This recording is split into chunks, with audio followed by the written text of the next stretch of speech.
Okay, welcome everybody to Revelation chapter 14 and 15. So tonight we will see the fruit produced by the 144,000 with the Lamb. And I believe this 144,000 are, as we know, a very special group, but I see them strongly connected to those that understand that their high priest is Yahusha HaMashiach after the order of Melchizedek, and that Yahusha HaMashiach has once more elevated the Melchizedek priesthood back to its reigning position after his death, burial, and resurrection. He is the Melchizedek, and the 144,000, we are going to see that they are with the Lamb. Then we will see the results of the three messaging angels that bear witness to Elohim and to the covenant confirming gospel message. His message will go to everyone. He's going to see to that, even by sending it through angelic messengers. He's going to get the message to those we love. And they not only give the covenant confirming gospel message, but they give warnings, and they reach the final remnant that are faced with the days of the Great Tribulation. Many of these that are faced with the Great Tribulation are going through the Great Tribulation because they were lukewarm, because sometimes they closed their ears to truth. Sometimes they wanted to do and worship him their way. They didn't want to hear the truth that Yahusha has revealed through his Ruach HaKodesh, especially this last 10 to 12 years. He on the white horse is riding. He is telling people to come out of not only the mystery Babylon world, but to come out of the traditional church settings that are blending pagan rituals with his word. And we've all been there and done that. And we awoke, and he called us, and he spoke to each of our hearts, and that's why we gather today. And we also have seen in our Revelation study that Satan duplicates everything. So I know there's several people out there that believe that the rider on the white horse is the adversary. And these days that we live in, we most certainly see an adversarial white horse riding as well. They just so happen to be cloaked in medical jackets, and they have this syringe that they are mandating just about and pushing that on the people, that contains abominations, contains unclean things in it that go against Yahweh's word. So right there and then, that is no good. That's a ploy of the enemy to deceive many, because there are people in the medical profession that are genuine, that are sincere, that are gifted to help people get better. But there's also many that are just in it for the wrong reasons, and they buy into the party line of whatever is pushed upon society. So after we see the three angelic messengers along with 144,000, we are going to see Yahusha himself harvest the fruit that is produced during that time of the Great Tribulation. And this appears to be the very last harvest before the messenger from the slaughter place gathers the remaining vines and throws them into the great winepress of Yahweh's wrath. So, and then in Revelation 15, we see the overcomers out of the Great Tribulation standing on the sea of glass, singing the song of Moses and holding harps. There will be no atheist in the last days. No, there will be no atheist in the last days during the Great Tribulation. People will either choose the creator of the universe, the Elohim of Abraham, Isaac, and Jacob, or they will choose the adversary, the Assyrian. So what I'd like us to do is to listen to the animated reading of Revelation 13 as a recap and Revelation 14, because I am going to touch a little bit more on Revelation 13. So keep in mind, the best way a person can grasp what is taking place in the book of Revelation is to read and reread its verses and also look up the cross references and watch for the patterns, watch for the symbolism, and let his word interpret them. Now, granted, until his prophetic word unfolds, we can only do our best by each being good Bereans, searching the scriptures and letting his Ruach HaKodesh lead us to all truth. I'm simply bringing us together, facilitating this, giving you some of my thoughts, but we always take it back to his word. So let's take a listen. And I saw a beast rising out of the sea, with 10 horns and 7 heads, with 10 diadems on its horns, and blasphemous names on its heads. And the beast that I saw was like a leopard. Its feet were like a bear's, and its mouth was like a lion's mouth. And to it the dragon gave his power and his throne and great authority. One of its heads seemed to have a mortal wound, but its mortal wound was healed. And the whole earth marveled as they followed the beast. And they worshipped the dragon, for he had given his authority to the beast. And they worshipped the beast, saying, "Who is like the beast, and who can fight against it?" And the beast was given a mouth, uttering haughty and blasphemous words, and it was allowed to exercise authority for 42 months. It opened its mouth to utter blasphemies against God, blaspheming his name and his dwelling, that is, those who dwell in heaven. Also it was allowed to make war on the saints and to conquer them.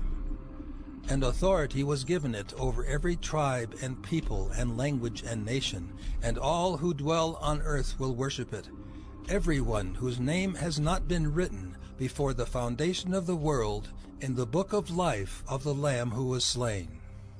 If anyone has an ear, let him hear. If anyone is to be taken captive, to captivity he goes. If anyone is to be slain with the sword must he be slain. Here is a call for the endurance and faith of the saints. Then I saw another beast rising out of the earth. It had 2 horns like a lamb, and it spoke like a dragon. It exercises all the authority of the first beast in its presence, and makes the earth and its inhabitants worship the first beast, whose mortal wound was healed. It performs great signs, even making fire come down from heaven to earth in front of people. And by the signs that it is allowed to work in the presence of the beast, it deceives those who dwell on earth, telling them to make an image for the beast that was wounded by the sword and yet lived. And it was allowed to give breath to the image of the beast, so that the image of the beast might even speak, and might cause those who would not worship the image of the beast to be slain. Also it causes all, both small and great, both rich and poor, both free and slave, to be marked on the right hand or the forehead, so that no one can buy or sell unless he has the mark, that is, the name of the beast, or the number of its name. This calls for wisdom. Let the one who has understanding calculate the number of the beast, for it is the number of a man. And his number is 666. Then I looked, and behold, on Mount Zion stood the Lamb, and with him 144,000 who had his name and his father's name written on their foreheads. And I heard a voice from heaven like the roar of many waters, and like the sound of loud thunder. The voice I heard was like the sound of harpists playing on their harps, and they were singing a new song before the throne and before the 4 living creatures and before the elders. No one could learn that song except the 144,000 who had been redeemed from the earth. It is these who have not defiled themselves with women, for they are virgins. It is these who follow the Lamb wherever he goes. These have been redeemed from mankind as firstfruits for God and the Lamb, and in their mouth no lie was found, for they are blameless. Then I saw another angel flying directly overhead, with an eternal gospel to proclaim to those who dwell on earth, to every nation and tribe and language and people. And he said with a loud voice, Fear God and give him glory, because the hour of his judgment has come, and worship him who made heaven and earth, the sea and the springs of water. Another angel, a second, followed, saying, Fallen, fallen is Babylon the Great, she who made all nations drink the wine of the passion of her sexual immorality. And another angel, a third, followed them, saying with a loud voice, If anyone worships the beast and its image, and receives a mark on his forehead or on his hand, he also will drink the wine of God's wrath, poured full strength into the cup of his anger, and he will be tormented with fire and sulfur in the presence of the holy angels and in the presence of the Lamb. And the smoke of their torment goes up forever and ever, and they have no rest day or night, these worshippers of the beast and its image, and whoever receives the mark of its name. Here is a call for the endurance of the saints, those who keep the commandments of God and their faith in Jesus. And I heard a voice from heaven saying, Write this: Blessed are the dead who die in the Lord from now on. Blessed indeed, says the Spirit, that they may rest from their labors, for their deeds follow them. Then I looked, and behold a white cloud, and seated on the cloud one like a son of man, with a golden crown on his head, and a sharp sickle in his hand.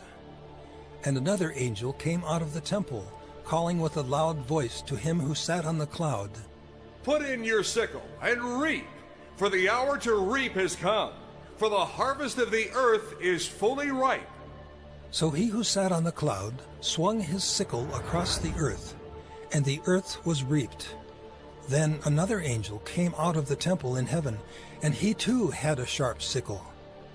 And another angel came out from the altar, the angel who has authority over the fire, and he called with a loud voice to the one who had the sharp sickle, Put in your sickle, and gather the clusters from the vine of the earth, for its grapes are ripe. So the angel swung his sickle across the earth, and gathered the grape harvest of the earth, and threw it into the great winepress of the wrath of God. And the winepress was trodden outside the city, and blood flowed from the winepress as high as a horse's bridle for 1,600 stadia. Okay, so that gives us a overview of Revelation 13 and 14. And before we get into that, I want us to be very much aware that there are two women in the wilderness. In Revelation 12:6, where we have studied, we read, And the woman fled into the wilderness, where she has a place prepared by Elohim to be nourished there 1,260 days. And in Revelation 12:14, and the woman was given two wings of a great eagle to fly into the wilderness to her place where she is nourished for a time and times and a half a time from the presence of the serpent. It will not be until Revelation 17 that we will read about the second woman. In Revelation 17:3, we read, And he carried me away in the spirit into the wilderness. And I saw a woman sitting on a scarlet beast, covered with names of blasphemy, having 7 heads and 10 horns. And also in Revelation 17:18, we read, And the woman whom you saw is that great city, having sovereignty over the sovereigns of the earth. So the term woman in the scriptures usually describes the assembly or congregation. Here it's referring to the defiled city of Jerusalem. We're going to look into what great city the scriptures are speaking of later on. And we also know that the set apart woman is also correlated to the new Jerusalem descending from heaven. So we have to keep that in mind too. Throughout his word, we have witnessed assemblies of Yahweh's people that have been faithful and those that have committed corporate whoredom. It will be no different in the end of days. The Israelites and the mixed multitude in the wilderness committed whoredom, adultery against Yahweh with the sin of the golden calf. When the two houses also split into the northern and the southern houses, Israel and Judah respectively, they too eventually committed adulterous whoredom, and Judah became more treacherous than the abominable acts of Israel. Eventually, all 12 tribes were dispersed among the nations and still presently await for Yahuwah to gather them in the greater Exodus. In order to commit adultery, you must first be married, correct? And they had entered into that covenant with Yahuwah in Exodus 19 through Exodus 24:11 before they sinned with the golden calf. Unfaithful believers that live like the devil today and believe they will be covered by his grace will be sorely deceived. His word says, if you love me, you will keep my commandments. We are presently under his new covenant and his covenant Torah commands. We follow our high priest after the order of Melchizedek. Therefore, we are under covenant Torah. In the days of the past Aaronic Levitical priesthood, they were under the book of the law after the sin of the golden calf. It served as a tutor. It served as a schoolmaster, pointing them to the coming Messiah. They would be under that book of the law until Yahusha would come and lay down his life and take it back up again. When we studied Revelation 13, I had grabbed an image off the internet that was not the best image to reflect the first beast of Revelation 13. The image on the left of the screen more accurately portrays the description given in the scriptures. So that is a more accurate portrayal of the first beast of Revelation 13, and not so much the one with the multiple heads to the right of your screen, because the scripture says, and the beast I saw was like a leopard. So the overall look of the creature, the beast, was like a leopard. And his feet were like the feet of a bear. So his feet look like a bear, not a head. So let's take that head off. And his mouth like the mouth of a lion. So it was such that he spoke like a lion with that powerful voice. But overall, again, it looked like a leopard. And the dragon gave him his power. So that was more internal power by the dragon, not so much a head. So we'll replace that image. And his throne and great authority. And I saw one of his heads as having been slain to death. And his deadly wound was healed. And all the earth marveled after the beast. And they worshiped the dragon who gave authority to the beast. And they worshiped the beast, saying, who is like the beast? Who is able to fight with him? And if we go back to verse 1 of Revelation 13, it says, and I stood on the sand of the sea. And we know the sea means nations, peoples, and tongues. And I stood on the sand of the sea, and I saw a beast coming up out of the sea of nations, peoples, and tongues, having 7 heads and 10 horns, and on his horns 10 crowns, and on his heads names of blasphemy. So the 7 heads equals mountains, and I equate that to the 7 continents, and the 10 horns equals like the 10 toes that we've read about on Nebuchadnezzar's statue, which represent kings and rulers. In Revelation 17:9, it says, "Here is the mind having wisdom. The 7 heads are 7 mountains." So in this diagram right here, we see all 7 continents. The 7 heads are 7 mountains on which the woman sits.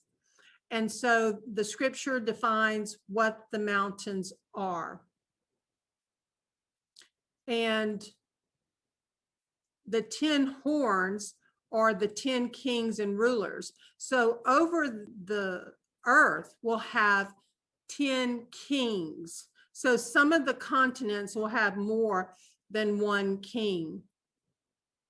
And here, the woman refers to the defiled city of Jerusalem. In Revelation 17:15, we read, "And he said to me, the waters which you saw where the whore sits are peoples and crowds and nations and tongues." And as we look into the great city, we're going to get more scriptures. So all these players will have a definition. So the 10 kings are 10 horns.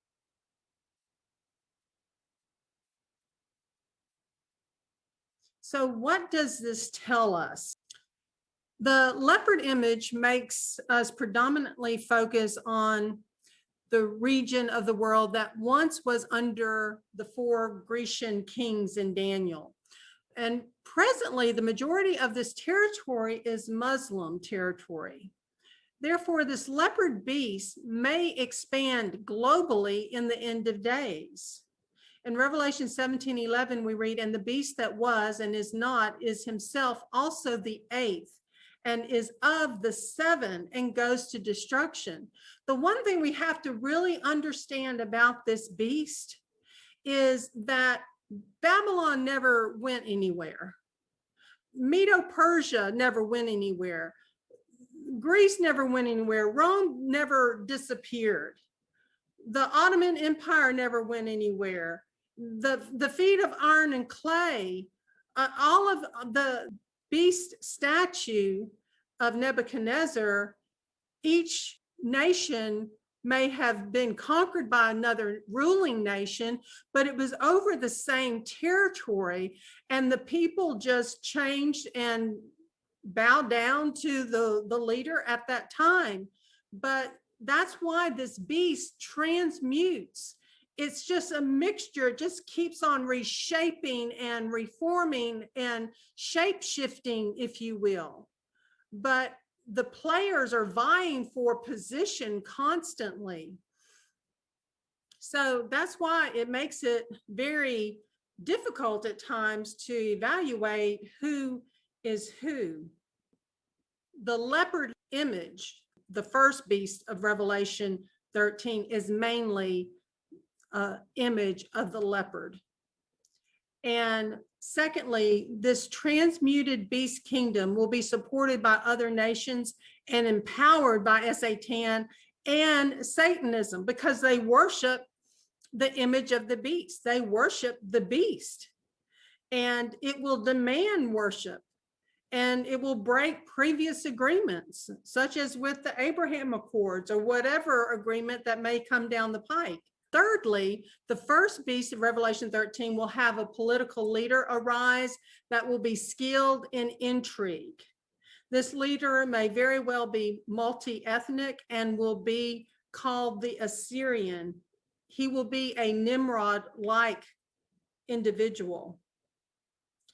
Fourth, the second beast of Revelation 13 has the Babylonian satanic religious attributes that worship the idolatrous beast image of the earth that is given a spirit to speak. And personally, that's where I see the papal system coming into play as the second beast of Revelation 13. So the leopard beast in Daniel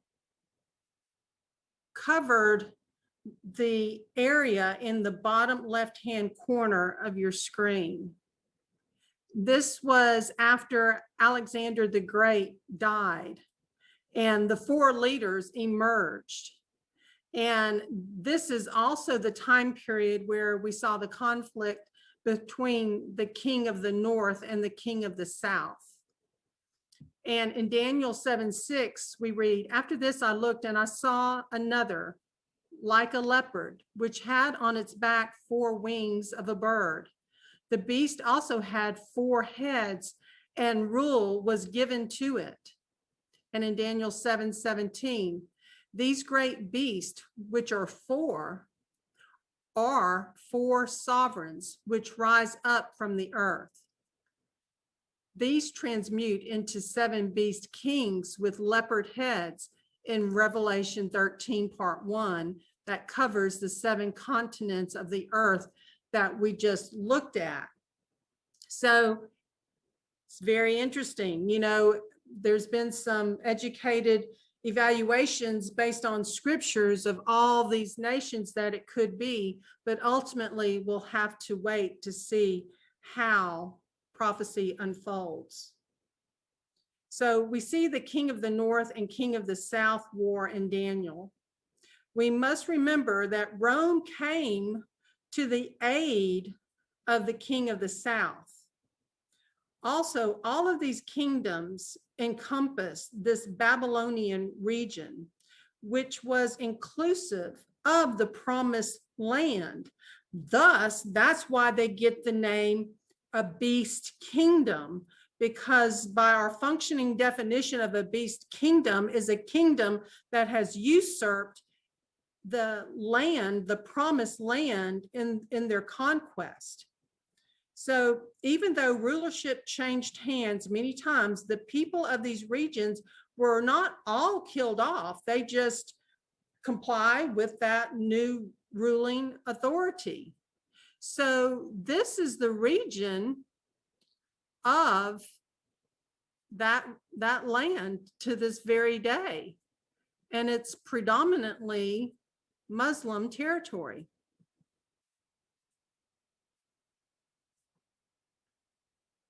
In Daniel 8, verse 20 through 27, we read, "The ram which you saw having 2 horns are the sovereigns of Media and Persia. And the male goat is the sovereign of Greece, and the large horn between its eyes is the first sovereign.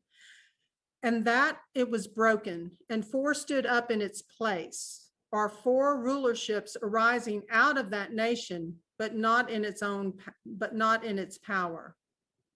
And in the latter time of their rule, when the transgressors have filled up their measure, a sovereign, fierce of face and skilled at intrigues, shall stand up."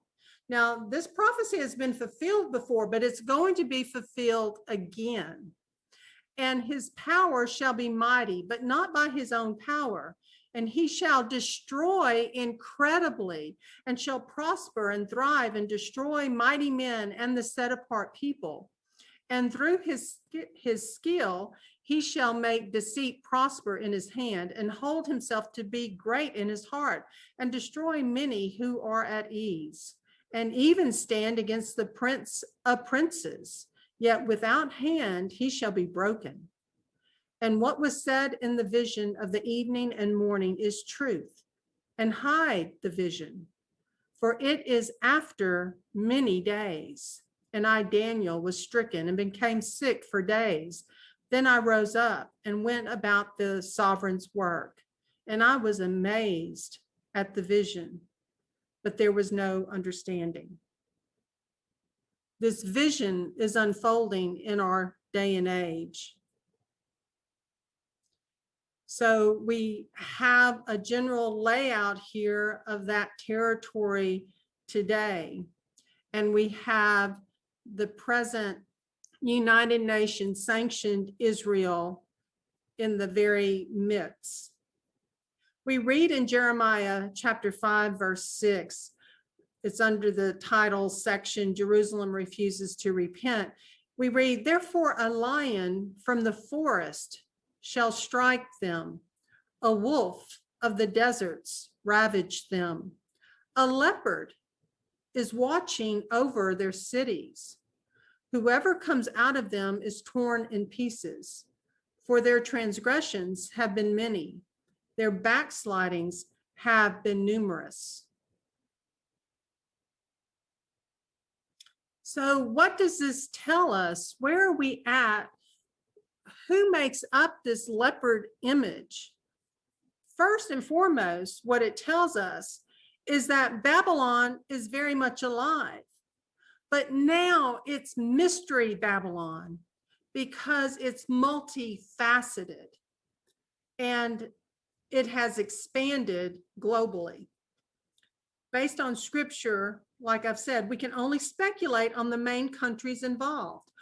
Only when prophecy unfolds will we be 100% correct and be able to identify all the players. Now, Gavin Finley recently did a video titled America and Bible Prophecy, and he gives some insights to the wings of the eagles. And I'll include that somewhat in some of the descriptions I give. But this was his perspective of the end time players of the Revelation 13 beast. So he has Great Britain as the lion. He has the US as the right wing and the left wing of Great Britain. He has Germany as the leopards and the wings, possibly France. He has Russia, the bear, and he has the dreadful, awful beast, the New World Order beast. But one thing I've noticed with, and I highly respect so many scholars' work on, digging into the scripture and evaluating, who makes up such a beast. But the one thing I find missing in most of these possibilities is, where is the Middle East? Where is the territory that is inclusive, that covers and encompasses the promised land?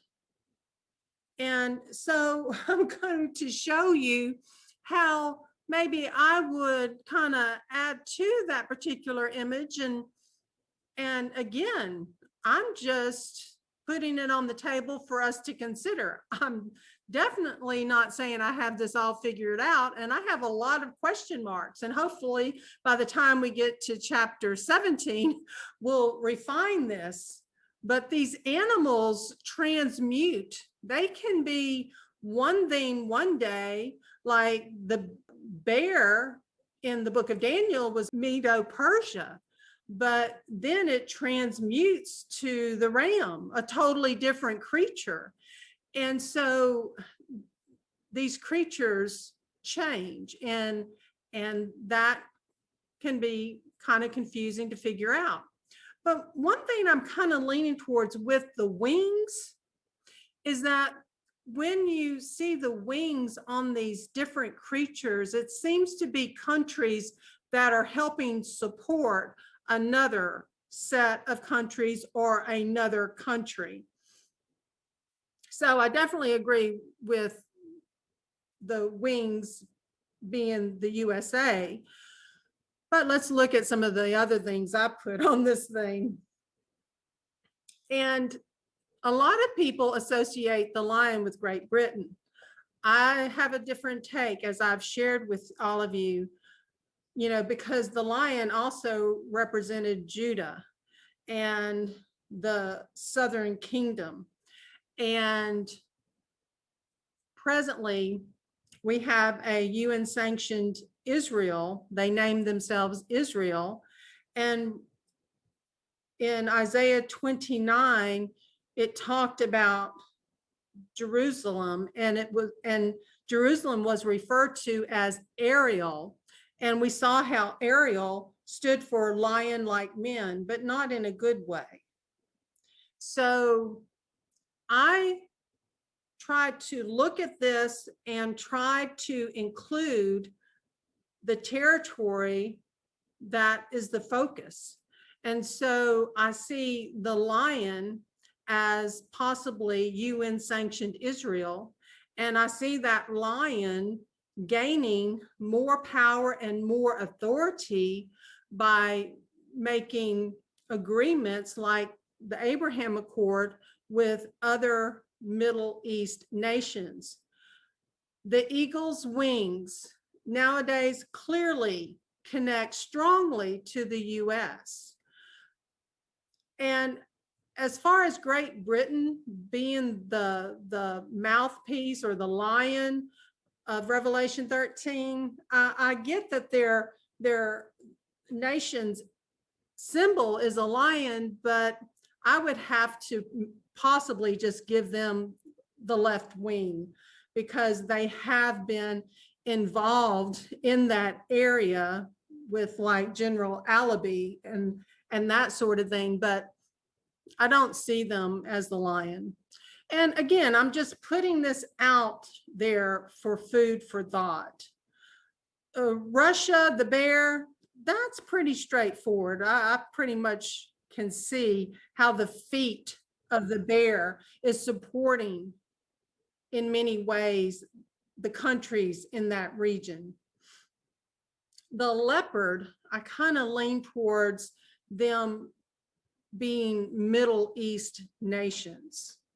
And the wings on the leopard that were shown in Daniel could have been and could be other countries that are supporting these nations in the main territory where the book of Revelation evolves around, because I believe we're going to see clearly that the defiled city of Jerusalem will be the headquarters of Mystery Babylon, and the Assyrian eventually will arise as the eighth, who is part of the seven as we get into Revelation 17, and stand in the temple physically and declare himself as God. So that has to take place in Jerusalem so he can fool the masses. So we have to keep that area connected to the scriptures. So I put like these other Middle East nations, you know, France has been involved and shown support for them, Turkey, Germany, Iran, they are all in the mix. The dreadful and awful beast probably has China involved in it. And the New World Order political religious rise of the Esau beast is forming in Revelation 13, but it doesn't become red until Revelation 17. So it's not fully revealed until Revelation 17, the Esau beast fully indwelt and given power by Satan himself. So I had just looked up some connections, you know, what kind of relations were between Iran and France. And they do have some relations there. And Iran has generally enjoyed a friendly relationship with France since the Middle Ages. It talks about France has an embassy in Tehran, and Iran has an embassy in Paris. Recently, however, relations have soured over Iran's refusal to halt uranium enrichment and France supporting the referral of Iran to the United Nations Security Council. So these other nations have been involved. we read about the 3 horns that were plucked up in the book of Daniel. And in our day and age, those 3 horns may equate to Iraq, Iran, and Syria. Well, we know Iraq has been through it and back, and we know Syria is in a bad situation right now. And we know that all eyes are on Iran. And through Kimberly Rogers Brown's study, she shared that these are the only 3 Shiite controlled nations left. And she also shared that Sunnis hate Shiites. I'm no Middle East expert. I'm just sharing some of these possibilities for people to ponder and consider. And also there's been a special relationship in the past 50 years between Iran and Germany. And it's been highlighted in numerous ways and so forth. I'm not going to read that whole thing, but it goes into some of the things. And there's a couple of reasons it gives for helping Iran defy the United States. It said the first is Germans' resentment of defeat in the Second World War, followed by foreign occupation led by the US. That resentment cannot be publicly expressed, if only because Germany is a member of NATO and needed US protection against Russia, an even more dangerous enemy during the Cold War. If Iran thumbs its nose at the US, so much the better, as far as this article shared. The second reason is that Iran is one of the few countries, if not the only one, where Germans have never been looked at as war criminals because of Hitler. So we see how these outside nations are like the wings and support of these prophetic nations in the Middle East as prophecy unfolds in their very midst, according to his word. We also have the Sykes-Picot Agreement, was a 1916 secret treaty between the United Kingdom and France with assent from the Russian Empire and the Kingdom of Italy to define their mutually agreed spheres of influence and control in an eventual partitioning of the Ottoman Empire. So you see all these nations that have a part in this epic center of the Middle East. So I just wanted us to focus on that region when we look at these beasts. I'm not saying I've got all the characters figured out right, but we have to remember the focus and what a beast nation is, what qualifies a beast nation to be a beast nation. But then you ask, where are the wings of the lion and where are the wings of the leopard? And this is where Gavin Finley had some insights as far as the wings of the lion. And so I'm giving you some of the insights he gave. But he didn't go on to say, where are the wings of the leopard? And I'll give you some of my own insights on that.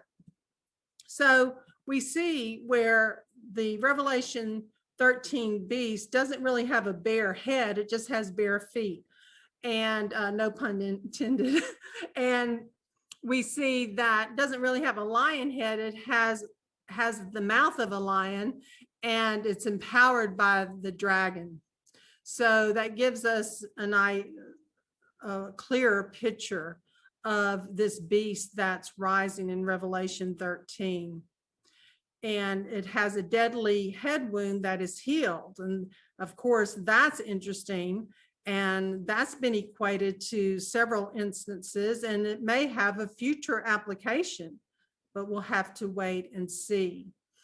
We do know that some relate it to the papal system.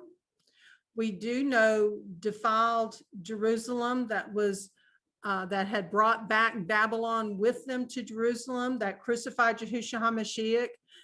They were destroyed in 70 AD. We do know in our day and age that Iraq Saddam Hussein country was destroyed. And we also know that the remains possibly of Nimrod were confiscated. And we know the things that they can do with DNA in our day and age. So is a Nimrod-like individual going to be raised up?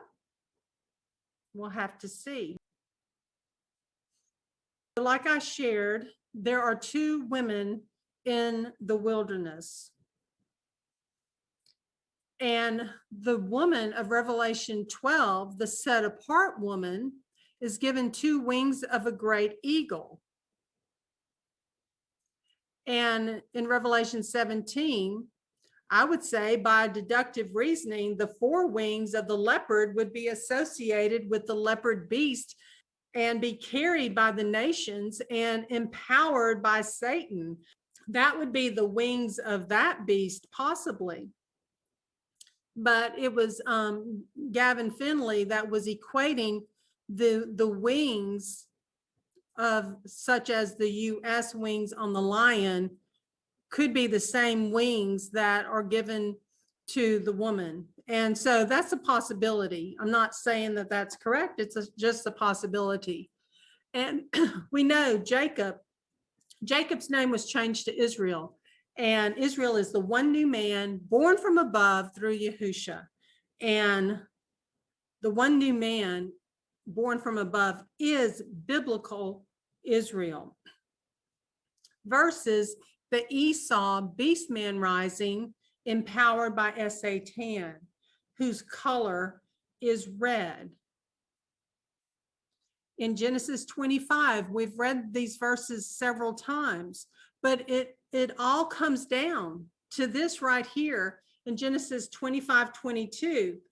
And within her, speaking of Rebecca, the children struggled together. And she said, if all is right, why am I this way? So she went to ask Yahweh, and Yahweh said to her, 2 nations are in your womb, and 2 peoples shall be separated from your body, and 1 people shall be stronger than the other, and the older serve the younger. And when the days were filled for her to give birth, and see, twins were in her womb, and the first came out red all over like a hairy garment. So they called his name Esau. And afterward, his brother came out with his hand holding on to Esau's heel. So his name was called Jacob. So as we proceed into chapter 14, I want us to remember this chiastic structure. This is the structure of Revelation, the book of Revelation. And this will give us clearer understanding of groups, patterns, and additional information about similar events. So we see here that the 144,000 saints and the 7 trumpets are spoken of in Revelation 7 through Revelation 11:19. And down here is kind of like a mirror image of, again, the mention of the 144,000 saints, but this time it's talking about the 7 angels as well in chapters 14 through 15. So you see many similarities. It's just like a book that's you can fold together, and you see similarities at certain points at the beginning of the book of Revelation and toward the end of the book of Revelation, with the middle being the point where Satan is cast out. So Revelation 14, the Lamb and the 144,000. And I looked and saw a Lamb standing on Mount Zion, and with him 144,000 having his Father's name written upon their foreheads. So that in itself is extremely important, because we know in Exodus 28:36, when it was talking about the high priest under the Aaronic Levitical priesthood, it says, and you shall make a plate of clean gold and engrave on it like the engraving of a signet, set apartness to Yahweh. And there in Revelation 14:1, it says the footnote says having his name and possibly his father's name written upon their foreheads.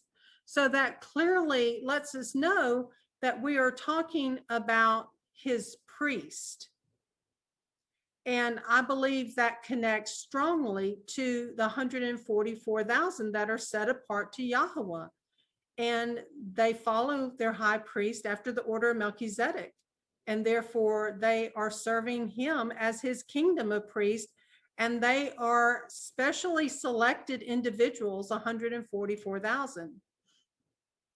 So it goes on to say, and I heard a voice out of the heaven, like the voice of many waters, and like the voice of loud thunder. And I heard the sound of harpists playing their harps, and they sang a new song before the throne. Okay, now we're back in the throne room. We're back in the throne room of Revelation 5. And they sang a new song before the throne and before the four living creatures and the elders, and no one was able to learn that song except the 144,000 who were redeemed from the earth. They are those who were not defiled with women, for they are maidens. They are those following the Lamb wherever he leads them on. They were redeemed from among men, being first fruits to Elohim and to the Lamb. They are first fruits to Elohim and to the Lamb. And they will do a mighty work during the Great Tribulation. And in their mouth was found no falsehood, for they are blameless before the throne of Elohim. So we see there in Revelation 14:3, it places us once again in the throne room of Yahweh, where we saw the Lamb as having been slain. And here we see the Lamb as well.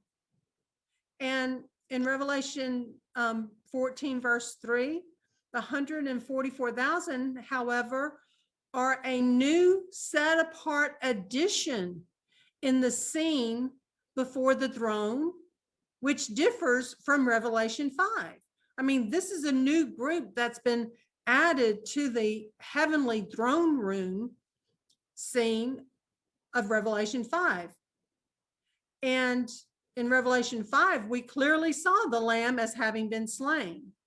We clearly saw the four living creatures and the 24 elders, but there was no mention at that time of the presence of the 144,000. And this group is singing a new song that no man could learn except them. Very set apart group. They're not defiled with women. So from that statement, many look at the 144,000 as strictly being males. But could it also mean that they're not defiled with mother goddess worship, the divine feminine worship? It says they are maidens, meaning set apart and faithful to Yahweh. And the Apostle Paul has clearly defined maidens as being those that are born anew and have set themselves apart. So we have defined maidens before in Scripture. They follow the Lamb wherever he goes, they go. I mean, they are like the inner circle. They are close, very close to the Lamb. They speak only truth. They are blameless before the throne of Elohim.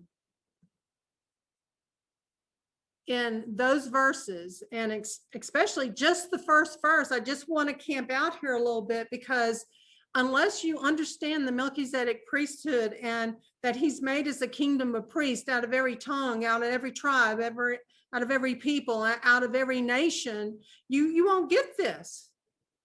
And Revelation 14:1 cross-references many verses here in Ezekiel. You see Ezekiel 1:4, Ezekiel 2:9, 8:7, 10:1, 10:9, so forth.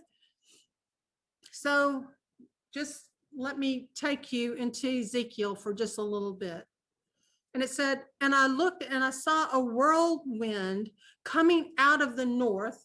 the heavenly direction, I would say, a great cloud with fire flashing itself, and brightness was all around it, and out of its midst, like glowing metal, out of the midst of the fire. I mean, Yahweh is a consuming fire. I mean, he led the people out of Egypt by a pillar of fire and a pillar of cloud. He has entered our atmosphere before. It is documented. So this was the whirlwind that Ezekiel saw.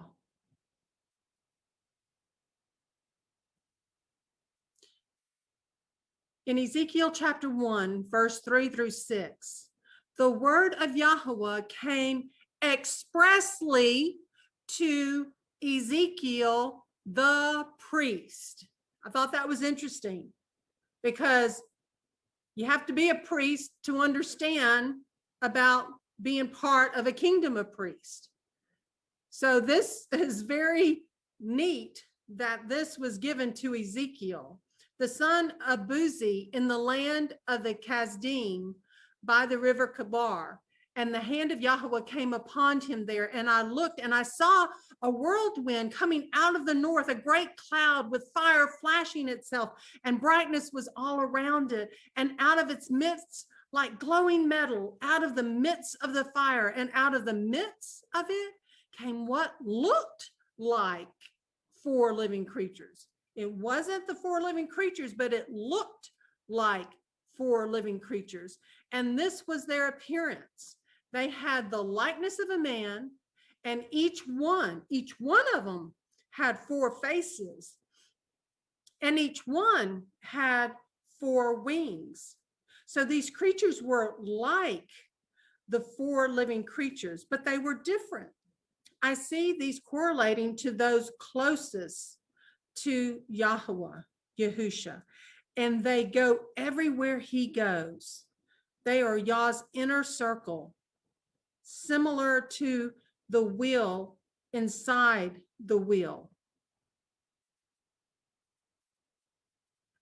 So this is a graphic of what they may have looked like. They had 4 wings, they had 4 heads.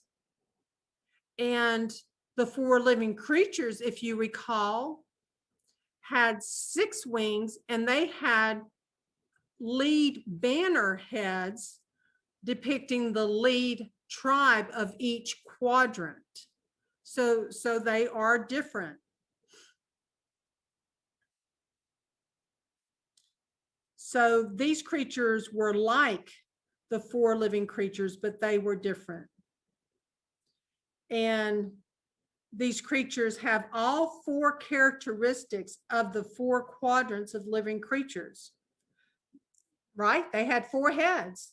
They had the head of a lion, ox, man, and eagle. And they have 4 individual wings, which could represent the 4 quadrants of Yah's throne room encampments. Because if they are priests, the priest would represent and intercede for the entire congregation. So that's a possibility. And we know that his priests are set apart for special duties for the whole body of the one new man. So, and I think there's a reason why in Ezekiel chapter 4, verse 3, that it states the message was expressly to Ezekiel the priest. So I just don't think we just need to think, well, these are just, this is just a very heavenly scene, and it shows Yahweh's power and him being all powerful and all knowing and omnipresent. Yes, all of the above, but he is in us and we are in him. And we read in Jeremiah 51 how he's going to go. He said he's going to say, go with us. He goes, with you, I will conquer this. With you, repeated over and over in Jeremiah 51. So he includes his set apart people. So this needs to be seriously considered. And eventually the new Jerusalem will descend to earth and probably hover in the first heaven, our atmosphere, and be a banner, an ensign, if you will, to the rest of the earth. We'll have to wait and see. Also in Ezekiel 2:9, similar to John the Revelator in Revelation. And I looked and saw a hand stretched out to me, and see a scroll of a book was in it. So the same scroll was handed to Ezekiel that was later handed to John the Revelator. And Ezekiel 8:7, it says, then he brought me to the door of the court, and I looked and saw a hole in the wall. In this graphic, it says that he saw every form of creeping things, abominable beasts, and idols within. Because God told Ezekiel to make a hole in the wall and go in. It says, they commit violence and abominations, provoking me to anger. I will deal in fury with no pity. They'll cry, but I will not hear them. So it's almost like Yahweh gave Ezekiel his perspective of what he can see from the heavenly realm and see what is being committed on earth by Yah's people.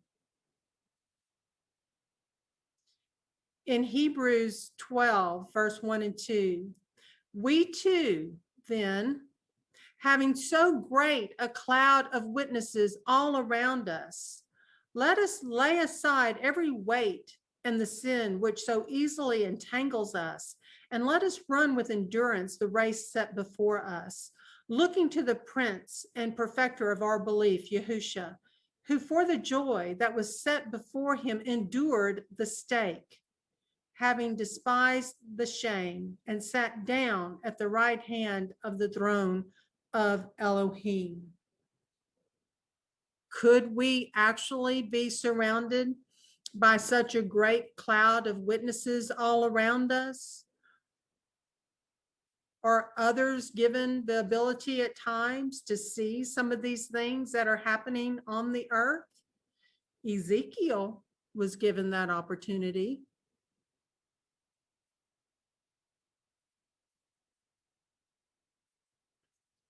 In Ezekiel 10:1, we see, and I looked and saw in the expanse that was above the head of the cherubim, like a sapphire stone, having the appearance of the likeness of a throne. So there's an expanse between the cherubim and the appearance of the likeness of a throne. So these creatures that have the likeness of the living creatures are cherubim.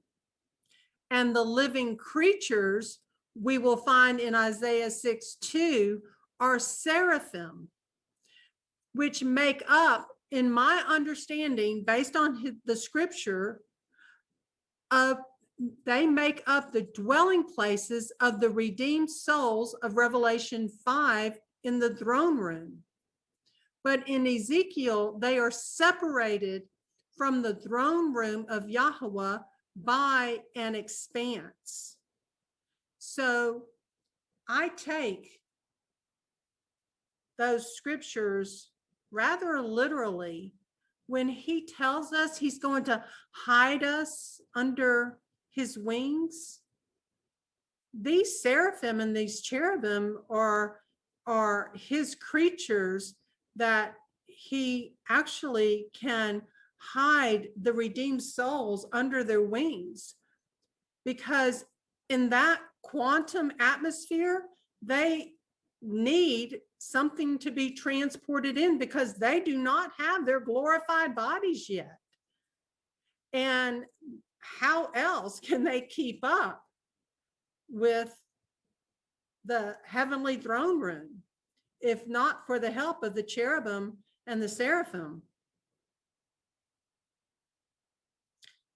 But we know that no one could be in the actual throne room until Yahusha made full atonement and opened the door in Revelation 4:1. And I believe that's why in Ezekiel, there is an expanse. There's an expanse between them and the throne room. They're not in the throne room in Ezekiel. Why? Because Yahusha had not gone up to heaven and had not opened the door and had not yet made atonement. This is the comfort side of Sheol. There's an expanse between them.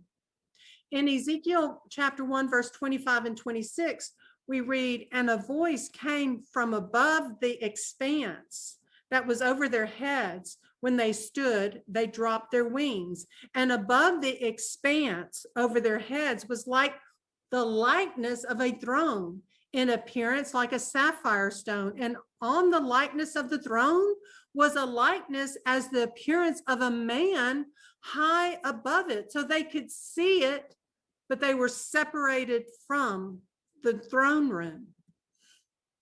And we read in Luke chapter 16, 23 through 26, and while suffering tortures in Sheol, having lifted up his eyes, speaking of the rich man, this is the story of the rich man and Lazarus. I don't consider it a parable. I consider it actually having happened. And while suffering tortures in Sheol, having lifted up his eyes, he saw Abraham far away. He saw Abraham far away and Lazarus or Eleazar in his bosom. And crying out, he said, Father Abraham, have compassion on me and send Lazarus to dip the tip of his finger in water and cool my tongue, for I am suffering in this flame.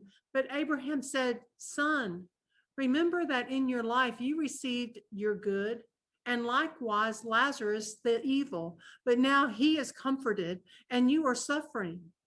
And besides all this, between us and you, a great chasm has been set, so that those who wish to pass from here to you are unable, nor do those from there pass to us.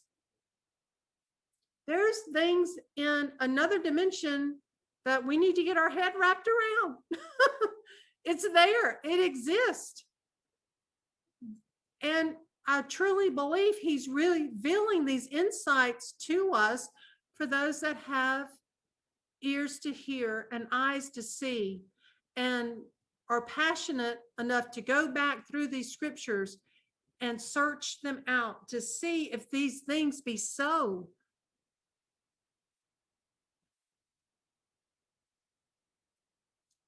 And in Ezekiel 10:9, it says, and I looked and saw 4 wheels beside the cherubim, 1 wheel beside each cherub. And the wheel's appearance was like the color of beryl stone. In Matthew 6, verse 22 and 23, the lamp of the body is the eye. I mean, we've heard that saying, the eye is the window to the soul.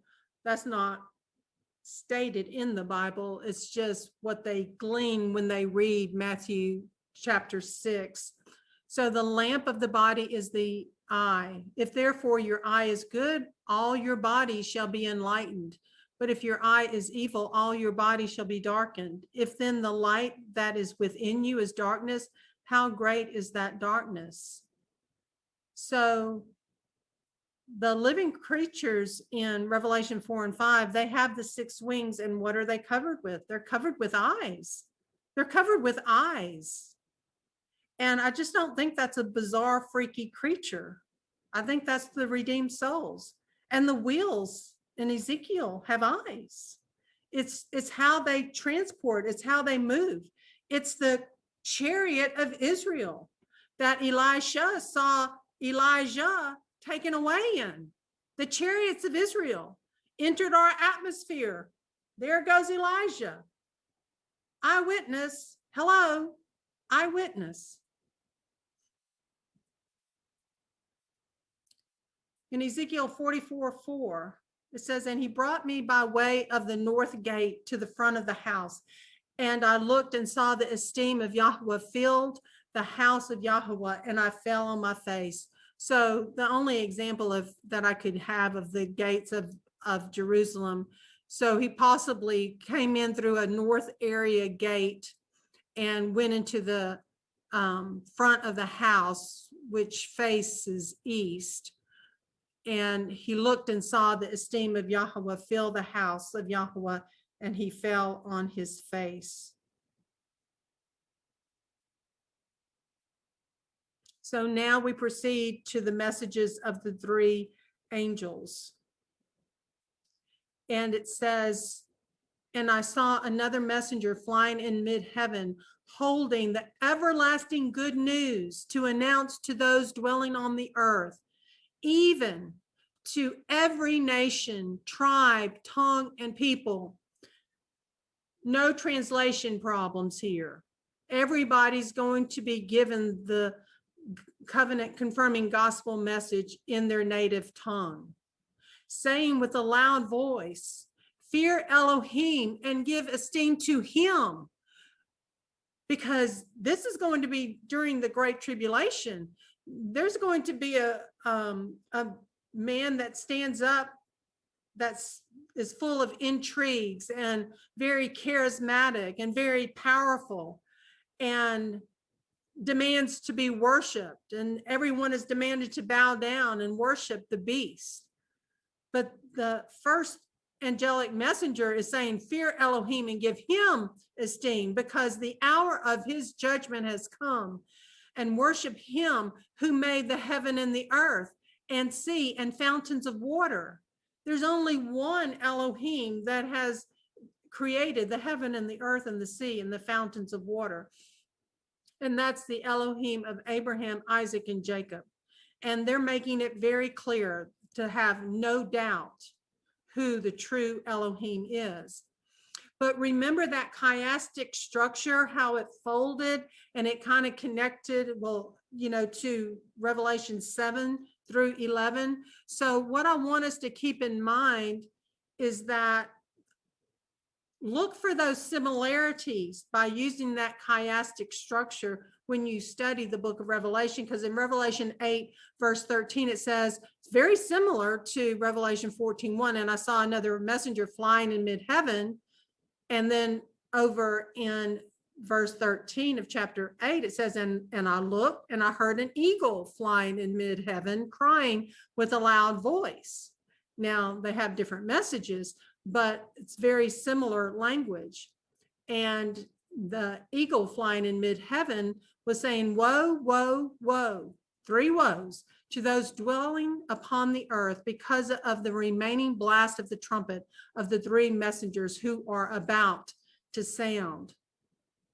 So I want us to ponder this.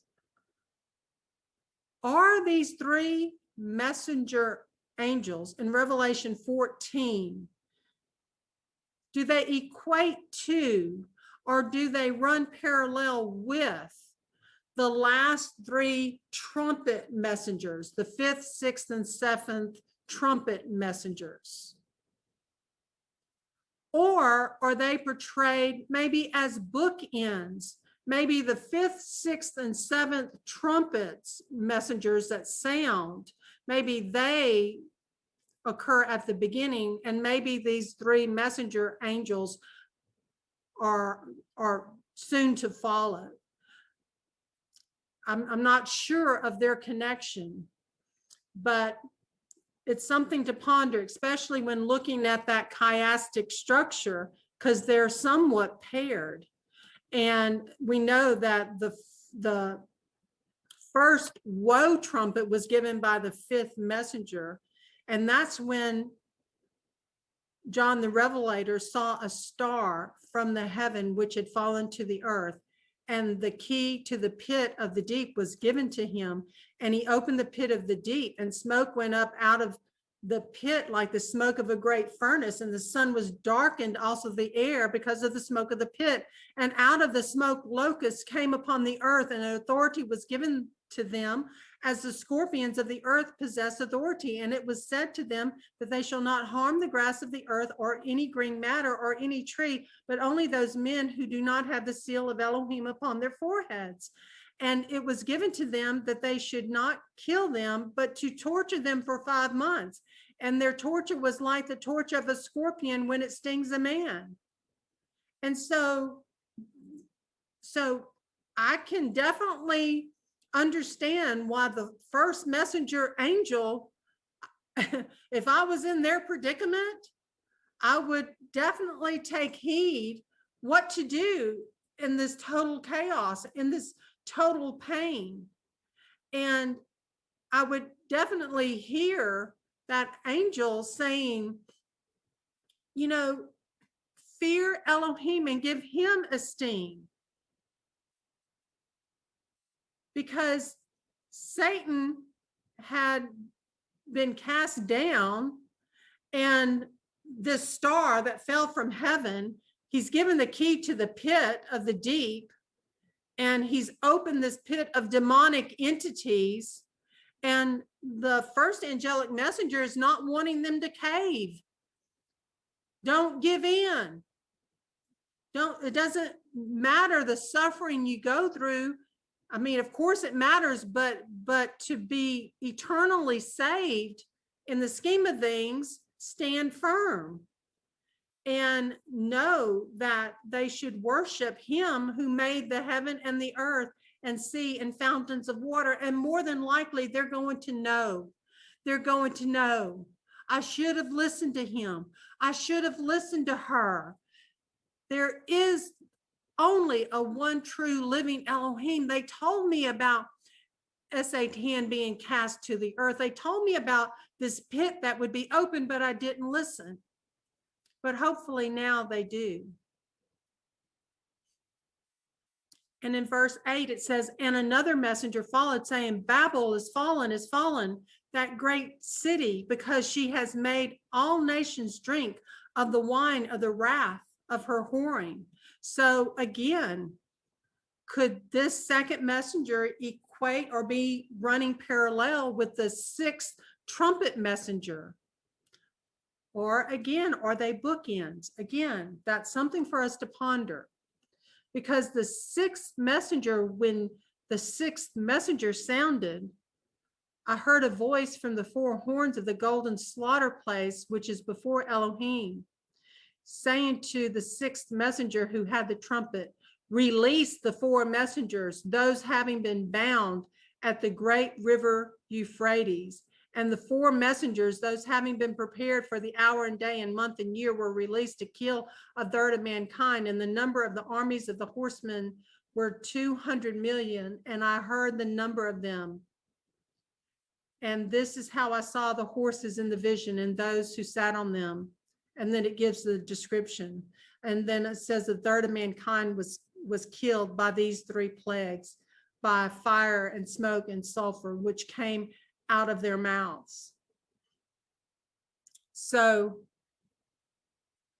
war is most certainly taking place. And that second messenger is saying, Babel is fallen, that great city, because she has made all nations drink of the wine of the wrath of her whoring. And we have the 144,000 also present, ministering and trying to bring as many as possible to saving knowledge of Yahusha HaMashiach. And so this isn't a pushover time. I mean, this is good and evil coming together and fighting it out. And the 144,000 and the two witnesses are extremely powerful. And many will be saved because of them and because of the three messenger angels. Identifying the great city. This is important. This is important in understanding much about the book of Revelation. And it says, and their dead bodies lie in the street of the great city, which spiritually is called Sodom. That's not a compliment. And their dead bodies lie in the street of the great city, which spiritually is called Sodom, and Egypt, where also our master was impaled. Hello, pretty clear identification of the great city being Jerusalem. And in Revelation 14:8, we read, and another messenger followed, saying, Babel is fallen, that great city. Oh, wait a second, Babel, the great city, Jerusalem? Wait, Jerusalem is Babylon? Oh, is it? Is it mystery Babylon, Jerusalem? Because she has made all nations drink of the wine of the wrath of her whoring. Because she is spiritually called Sodom and Egypt. Mystery Babylon. They brought Babylon with them when they returned to Jerusalem, and they incorporated those beliefs into their beliefs. Therefore, Babel is fallen, that great city. I mean, the great city was identified in Revelation 11:8 as being where our master was impaled. So that is why I see Jerusalem as being mystery Babylon. It will be the control center, if you will, of the end of days beast man rising, led by the Assyrian. And in Revelation 16:19, it says, and the great city became divided into 3 parts, and the cities of the nations fell. And great Babel was remembered before Elohim to give her the cup of the wine of the fierceness of his wrath. And the woman who you saw is that great city, having sovereignty over the sovereigns of the earth. So Jerusalem, the great city, has sovereignty over the sovereigns of the earth. That's what it reads to me. That great city, Jerusalem, in the end of days, having sovereignty over the sovereigns of the earth. Standing in verse 18, chapter 18, verse 10, standing at a distance for fear of her torture, saying, woe, woe, the great city, Babel, the mighty city, because your judgment has come in 1 hour. And in Revelation 18:16, and saying, woe, woe, the great city that was dressed in fine linen and purple and scarlet and adorned with gold and precious stones and pearls. Again, Jerusalem. Yes, she has some new colors there.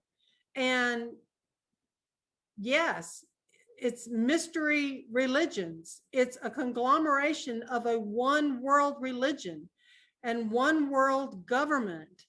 And the control center or the war room will be taking place in Jerusalem, where the Assyrian will stand in the holy place and make people think he is God. Again, the territory, the location, location, location, location. We have to keep perspective on location of where these prophecies will be unfolding. And in 18:18, and cried out when they saw the smoke of her burning, saying, what is like this great city? And verse 19 of chapter 18, and they threw dust on their heads and cried out, weeping and mourning and saying, woe, woe, the great city in which all who had ships on the sea became rich by her wealth, for in 1 hour she was laid waste. And in 18:21, and one mighty messenger picked up a stone like a great millstone and threw it into the sea, saying, with such a rush, the great city Babel shall be thrown down and shall not be found anymore at all. And in Revelation 21:10, and he carried me away in the spirit to a great and high mountain and showed me the great city, the set apart Jerusalem. So we see there clearly that there's not only an earthly defiled Jerusalem that is committed whoredom, that is spiritually called Sodom. There is also a set apart city of Jerusalem, the great city set apart Jerusalem, that's going to be descending out of the heaven from Elohim. So identifying the great city is Jerusalem. And there's a defiled Jerusalem on earth, and there is a set apart new Jerusalem that will be descending out of heaven. So the defiled Jerusalem is Mystery Babylon, and it's Mystery Babylon's headquarters, based on Revelation 17, verse 18. So the third messenger, we read on, and a third messenger followed. The third messenger followed them, saying with a loud voice, if anyone worships the beast and his image and receives his mark upon his forehead or upon his hand, he also shall drink of the wine of the wrath of Elohim, which is poured out undiluted into the cup of his wrath. And he shall be tortured with fire and sulfur before the set apart messengers and before the Lamb. And the smoke of their torture goes up forever and ever. And they have no rest day or night, those worshiping the beast and his image. Also, if anyone receives the mark of his name, here is the endurance of the set apart ones. Here are those guarding the commands of Elohim and the belief of Yahusha. And I heard a voice out of the heavens saying to me, write, blessed are the dead who die in the Master from now on. Yes, says the Spirit, in order that they rest from their labors and their works follow with them. Death is not the worst thing that can happen. It's pretty bad if you die and you do not have Yahusha HaMashiach, but having Yahusha, though they die, they live. And those that believe in Yahusha, though they die, they never die at all. And that's paraphrasing what Yahusha told Martha in, I believe, John chapter 11. So again, this third messenger may have some connection to the messenger that blows the seventh trumpet. And that is when the reign of this world has become the reign of our master and of his Messiah, and he shall reign forever and ever. So again, it's coming to a close, and they are rejoicing that the reign of this world has become the reign of our master when the seventh messenger sounded the trumpet. So just wanted to point out some of those similarities to the last three messengers that blow the fifth, sixth, and seventh trumpet, and their possible connection or correlation to, in some way, to the three messenger angels. And not only that, when we get to Revelation 18, it speaks of another messenger in that yellow box at the bottom. It speaks of, and after this, I saw another messenger coming down from the heaven, having great authority, and the earth was lightened from his esteem. And he cried with a mighty voice, saying, Babel the great is fallen, and is become a dwelling place of demons, a haunt for every unclean spirit, and a haunt for every unclean and hated bird, and so forth. So, you know, Babylon, Mystery Babylon is going to be a focus around the physical area of Jerusalem, but also it's also correlated to all those mystery religions and Satanism. All of that is going to fall and be done away with. But I wanted to bring in this fourth messenger that eventually follows the other three messengers that we haven't gotten to. We will get to it in Revelation 18. But because of that chiastic structure that we've looked at, there was in Revelation 10 a messenger that followed those seven trumpet messengers, and it too has a similar description as the messenger of Revelation 18. Revelation 10 says, and I saw another strong messenger coming down from the heaven, robed in a cloud and a rainbow on his head, and his face was like the sun and his feet like columns of fire. And so I just wanted, again, to bring those similarities out to look for when looking at the chiastic structure.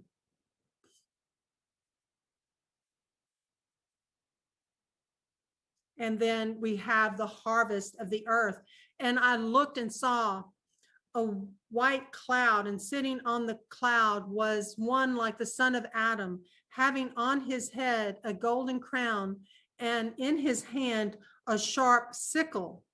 So we see similar descriptions in these other verses about a white cloud and one like the son of Adam. In Revelation 1:7, we read, see, he is coming with the clouds.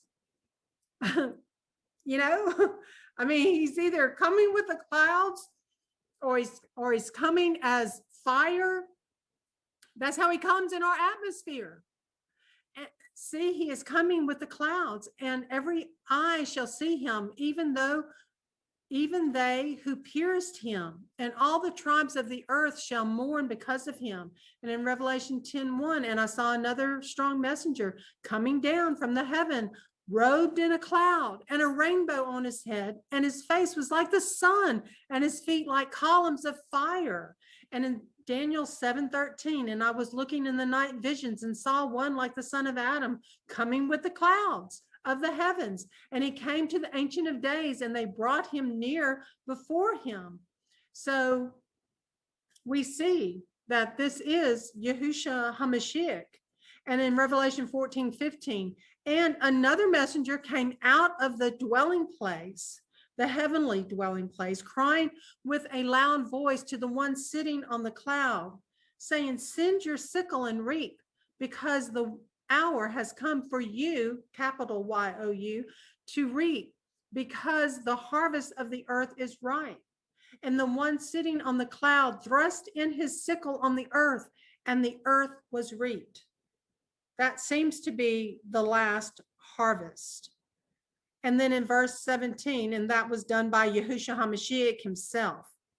And in verse 17, it says, and another messenger came out of the dwelling place, which is in the heaven, and he too had a sharp sickle.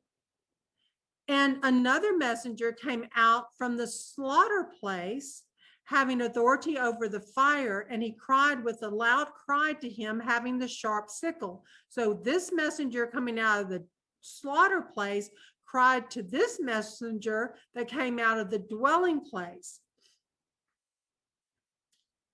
And he said, send your sharp sickle and gather the clusters of the vine of the earth, because her grapes are ripe.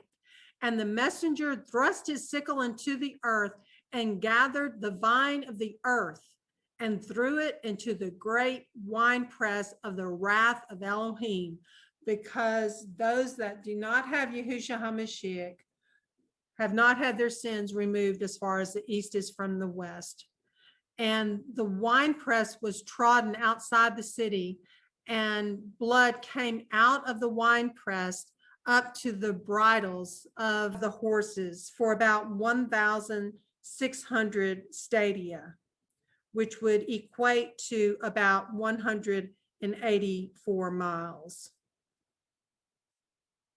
Some pretty awful times, and no one wants to be and experience the wrath of Elohim. Those that have Yahusha HaMashiach will not experience the wrath of Elohim. Those that have been lukewarm may experience the Great Tribulation, but even during those times, they're going to have the 144,000. They're going to have the two witnesses.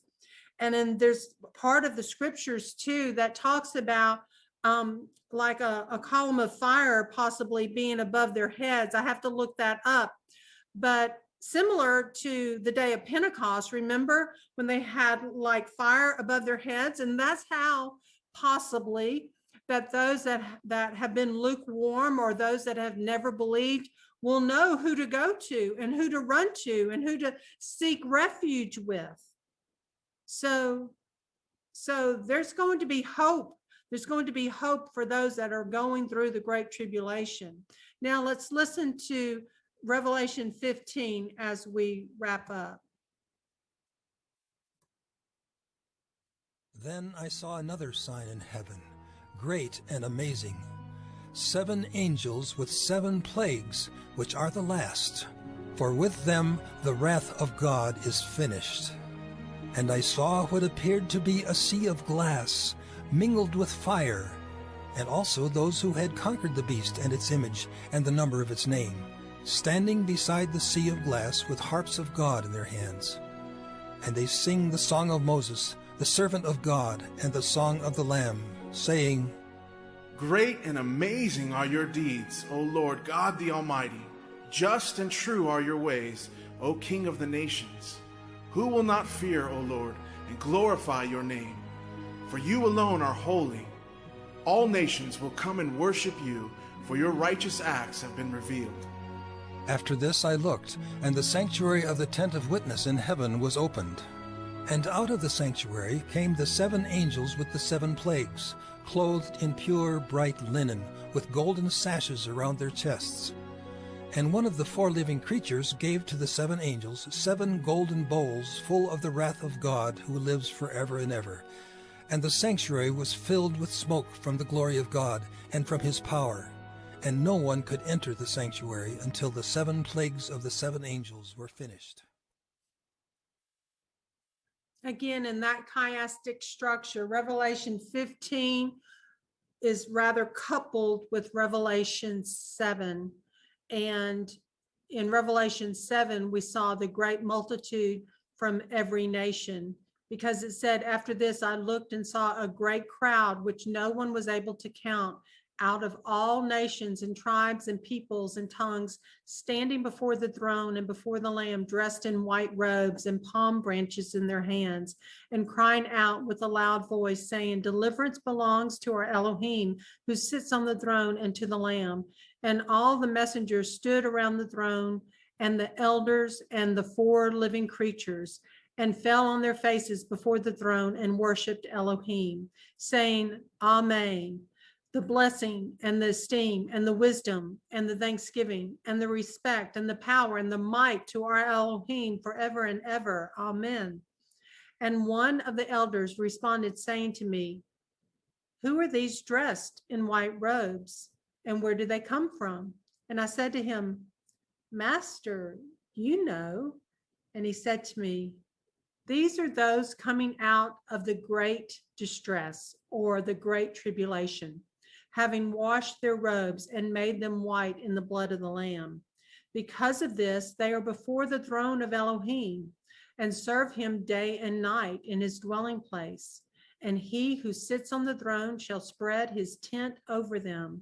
They shall hunger no more, neither thirst any more, neither shall the sun strike them, nor any heat, because the Lamb who is in the midst of the throne shall shepherd them and lead them to fountains of waters of life.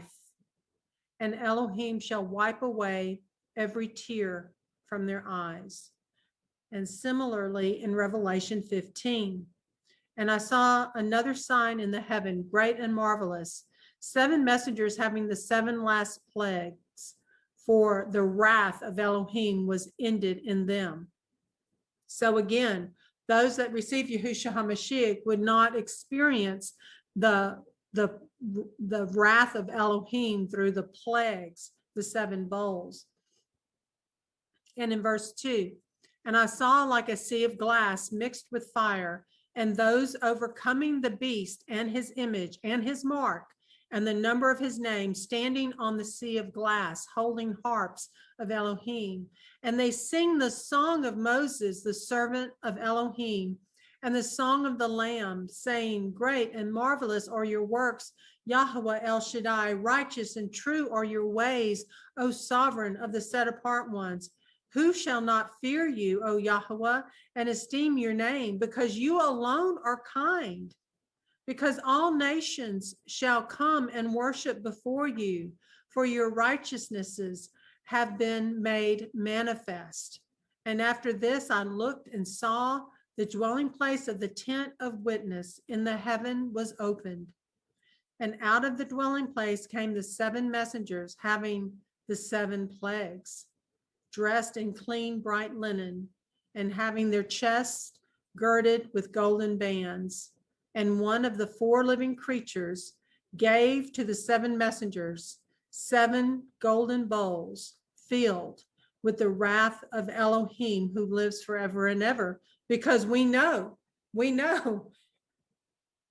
Yahweh says vengeance is his. And we've had to give those wrong things done to people to him. And now they will receive the wrath of Elohim. And the dwelling place was filled with smoke from the esteem of Elohim and from his power. And no one was able to enter the dwelling place until the 7 plagues of the 7 messengers were ended. So this was a critical time period, and everyone stood down, if you will, until the 7 plagues of the 7 messengers were ended. So that concludes our session for tonight. So we'll take Q&A and some comments.